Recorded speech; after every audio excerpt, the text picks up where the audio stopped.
আসসালামু আলাইকুম, কেমন আছো সবাই? আশা করছি ভালো আছো। আল্লাহর রহমতে আমিও ভালো আছি, আলহামদুলিল্লাহ। চলো আজকে পেঁপে দিয়ে মাংস রান্না করি। তো কীভাবে বানাইছি এটাই তোমরা লগে শেয়ার করলাম। তো এখানে দেখো মাংস ধুয়ে একদম কাটতে কুটতে লইয়ে ধুয়ে সুন্দর করে পেঁয়াজ দিয়ে হলুদ জিরা ধনিয়ার পাউডার আদা রসুন বাটা দিয়ে হেরে স্বাদ মতো নিমখ দিয়ে পরিমাণ মতো তেল দিয়ে একটু গুটাম গরম মশলা দিয়ে মানে খালার এলাইচি দিয়ে হেরে সুন্দর করে আমি মাখাই লইতেছি। এটার মধ্যে আমি গরম মশলা আরও দিয়াম বাটতে হেরে। তো এই যে সুন্দর করে হেরে আমি একদম মাখাই লইতেছি। যত মাখানি হবো তো স্বাদে রইব। তো আমি আটটা দই একটুনি পানি দিয়া দিচ্ছি। তো দিয়া হেরে একটুনি সময় আমি গ্যাসের উপরে রেখে দিলাম হাই ফ্লেমে। তো হেন্দে একটু পাকাইতে থাক, আমি পেঁপেগুলি কাটতে কুটতে লই। তো সুন্দর করে এই যে দেখো পেঁপেগুলি কাটতে কুটতে আমি সুন্দর করে লয়ে লইতেছি। তারপরে আমি আবার গ্যাসের মধ্যে আয় পড়ছি মানে মাংসটা দেখবার লাগিয়া। তো এই যে দেখো সুন্দর করে মাংসটা লাড়াচাড়া দিয়ে দিতেছি, সুন্দর করে ফাঁকায় পড়ছে। তখন আমি গ্যাসটা একদম দিমি আঁচ করে দিলাম।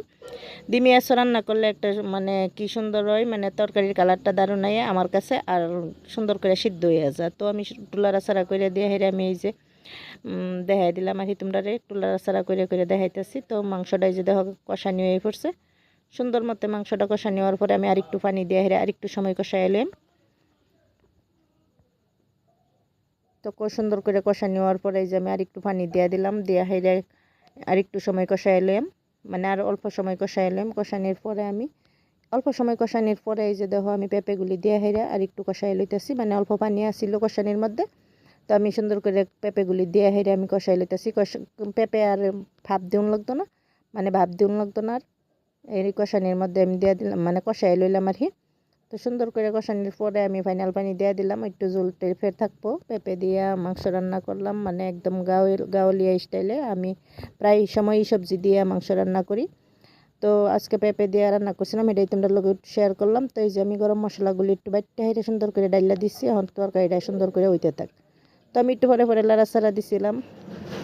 তো পেঁপেগুলি আমার সিদ্ধ হয়েই পড়ছে প্রায়, আর একটু সময় রান্না করে লইম।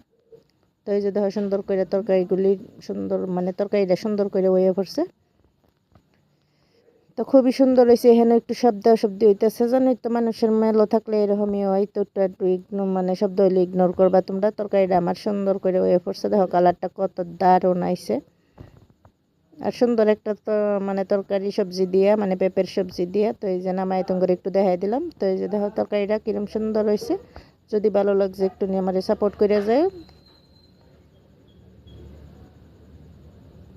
কেমন লাগলো ভিডিওটা? যদি ভালো লাগছে like share comment and subscribe করবো। আমার সঙ্গেই থাকো, আমার পাশেই থাকবো। আজকের জন্য আল্লাহ হাফেজ, সুস্থ থাও, ভালো থাও। আবার নতুন রেসিপি নিয়ে হাজির হয়ে যাব।